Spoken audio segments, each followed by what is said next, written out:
Do you know 4 out of 10 Singaporeans have less than 7 hours sleep a day? We all know that a good day starts with a good night's rest, and it's very important to create the right environment in order to do so. We're going to show you how to dress your bed with love. It's important to know what kind of mattress is good for you, so we recommend to think about how you usually sleep.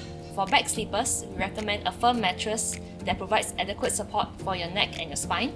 And for tummy and side sleepers, we recommend a medium firm mattress as it provides alignment for the neck and the base of your spine.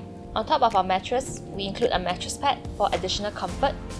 Our mattress pads extend the durability of our mattresses, as well as makes it easy to change our fitted sheets. A waterproof mattress protector prolongs the life of your mattress by keeping it clean and dry. It's also easy to wash, making it particularly useful for parents with young children as well as seniors. Next, we will slip on a fitted sheet. Fitted sheets are easier to change due to the elastic band at the bottom. They won't move around much, even when you sleep. Then, choose your quilt and quilt covers. For quilt covers, cool colors calm down your mood for sleep and warm colors energize you. You will see that the choice of your bed linen can create a dramatic change in your room. You can also add a bedspread to add some color in your room. Many people also choose to use this as a blanket on warmer nights or an additional blanket on cooler nights.